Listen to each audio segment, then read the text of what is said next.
Queridas companheiras do Grupo Zenshin, boa tarde. Espero que todas estejam desfrutando de boa saúde. Me chamo Suelen Guzmão, tenho 36 anos e sou fukushi. Peço licença a todos para compartilhar um pouco da minha história e do meu relato de vitória. Quando jovem, lutei na DFJ e fui forjada a jamais recuar diante de qualquer desafio. Foram momentos dourados em que tive a grandiosa oportunidade de transformar diversos aspectos da minha vida, e boa parte desse treinamento recebi na época em que atuava no Grupo Arco-Íris. No ano de 2018, descobri que seria mamãe pela primeira vez. Foi um misto de emoções. Havia me casado em 2016 e permanecia na DFJ. Tive medo e fiquei imensamente feliz. Mas pensava no trabalho, na organização, porque trabalho por conta própria, sou advogada e pensava em deixar tudo organizado para a chegada do nosso primeiro filho. Enfim, fui formada na Divisão Feminina de Jovens, sem qualquer arrependimento e com sentimento de missão cumprida. Iniciava então minha jornada na Divisão Feminina e me tornei uma rainha da felicidade. Recebi várias orientações calorosas de veteranas da Divisão Feminina e elas me receberam de braços abertos. Nessa época, realizava horas de daimoku para que tudo corresse bem. Por volta de 26 semanas de gravidez, comecei a apresentar alterações na pressão arterial, edemas nos pés e nas mãos. Marinheira de primeira viagem, informei ao obstetra que me acompanhava, e este sempre dizia ser normal. No dia 15 de setembro de 2018, acordei muito inchada e com dor de cabeça, e fui direto para a emergência da maternidade Terezinha de Jesus. Chegando lá, fui internada às pressas, direto no CTI, com suspeita de síndrome de HELP.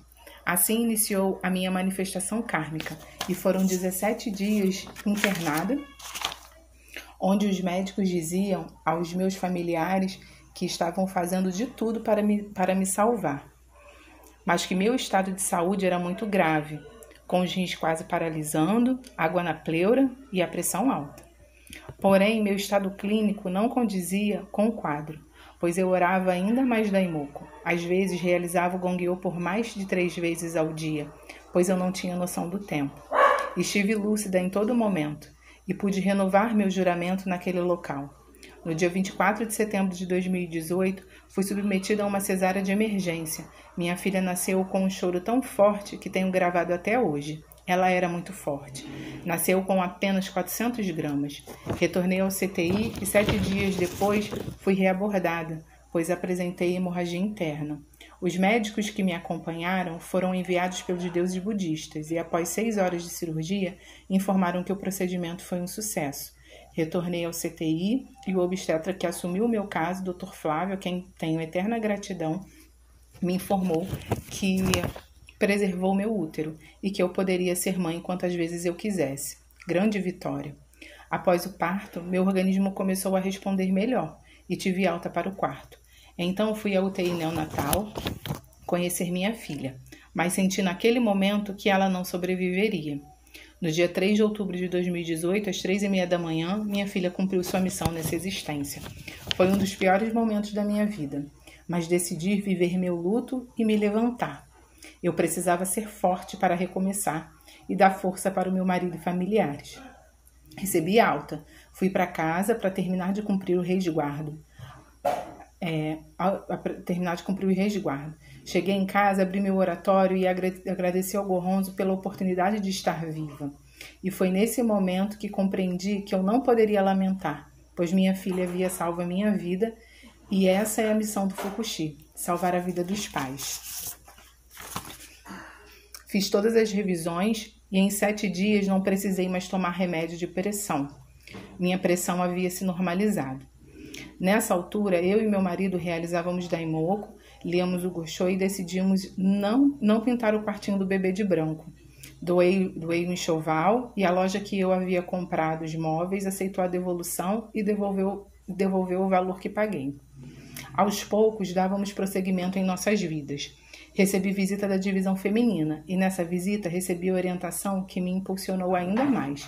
Nessa ocasião, recebi um caderno com o símbolo da sede da divisão feminina no Japão e gravei as palavras da senhora Altamira em meu coração. Ela disse que um dia você possa ter seu bebê em seus braços novamente e que troquem esse olhar igual a essa foto. Posteriormente, eu e meu esposo fomos dialogar com o Sr. Júlio Kosaka, que nos incentivou de forma rigorosa e carinhosa e nos fez, mais uma vez, decidir ser vitoriosos. Em maio de 2019, recebi a grandiosa oportunidade de me tornar líder de bloco. Iniciei uma grandiosa luta com Daimoku e união com os membros para trocar o coração dos membros e consegui. Nossas reuniões eram calorosas e os membros passaram a assinar impresso que de 3 assinaturas saltaram para 13.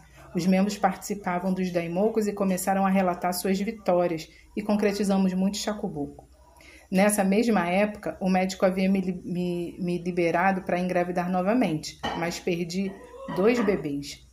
Em março de 2020, após a perda do segundo bebê, decidi investigar e, através de apoio familiar, conseguimos a indicação de um hematologista especializado em trombofilia. Primeiro desafio. Estávamos em meio à pandemia e ela não aceitava meu plano. Precisava pagar na consulta R$600. Segundo desafio. A empresa em que meu marido trabalhava estava abrindo falência. E eu, como advogada, pensei, meus clientes irão suspender os pagamentos devido à crise. Intensifiquei meu Daimoku. E como não há oração sem resposta, meus clientes me ligavam para efetuar os pagamentos. E começou a chover trabalho. E eu passei a atender de forma remota.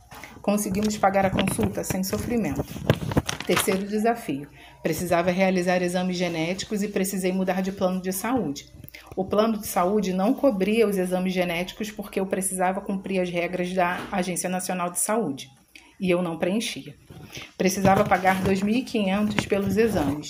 Nessa época, eu já havia recebido a oportunidade de me tornar líder do grupo Zenshin e estava planejando mais um encontro. Foquei na luta do Zenshin e orava Daimoku. Consegui realizar os exames sem sofrimento e ainda consegui um grande desconto. Sendo assim, foi constatado que eu possuía mutação genética. Eu sou trombofílica. Iniciei o tratamento. Logo em seguida, me indicaram um obstetra também especializado em trombofilia e iniciei o tratamento em conjunto. Em dezembro de 2020, já estava liberada para engravidar, mas fiquei com receio por conta da pandemia. Em janeiro de 2021, eu já estava grávida, sem saber. Quando descobri de fato a gravidez, iniciei o uso de anticoagulante. Tomava uma injeção ao dia, além das demais medicações. Comprei a primeira caixa com 10 injeções no valor de R$480, pois o plano havia recusado em fornecer medicação. Mais uma vez orei, ingressei com liminar em face do plano e como não há oração sem resposta, mais uma vez venci. O plano passou a me fornecer todo mês as medicações. Além disso, nos períodos em que aguardei a decisão judicial, recebia doações de injeções, pois meu marido, amigos e familiares criaram uma rede de apoio. Quanta gratidão! Minha gestação seguiu tranquila, sem alteração de pressão e mantendo todos os cuidados possíveis devido à pandemia. Misticamente, no dia 24 de agosto, foi nosso tão sonhado reencontro e nasceu meu maior presente, o Arthur. Arthur nasceu com 34 semanas, prematuro, com 2,847 kg, chorando lindamente e com muita saúde. Não precisou ficar na UTI neonatal e recebeu alta em 4 dias. Porém, minha cirurgia teve complicação e precisei ser reabordada novamente. Meu intestino havia sido rompido. Precisei ser submetida a uma cirurgia no mesmo dia do parto e que foi um sucesso. Mais uma vez, fui salva pelo meu filho. Minha cesárea estava marcada para 6 de setembro e entrei em trabalho de parto no dia 24 de agosto. Fiquei na UTI materna e lá recebi todos os cuidados. A recuperação é bem mais delicada, mas não há beco sem saída para quem recita Daimoku. No dia 3 de setembro, recebi alta e viemos para casa, nos curtir, nos conhecer e iniciar uma nova história. Diante de qualquer situação, coloque em prática o gosto sobre oração. Mesmo que fosse possível errar ou apontar a terra, que alguém fosse capaz de unir os céus, que a maré não tivesse fluxo e nem refluxo, que o sol se levantasse no oeste, jamais aconteceria das orações do devoto do Sutra de Lótus ficarem sem ser concretizadas. Agradeço à ciência, ao Gohonzon, ao meu mestre da vida, ao meu marido por ser um grande amigo, aos meus familiares, à minha mãe por ser uma grande amiga nessa jornada e ao Grupo Zenchim pela grandiosa oportunidade. Muito obrigada a todos, uma boa tarde, um beijo grande.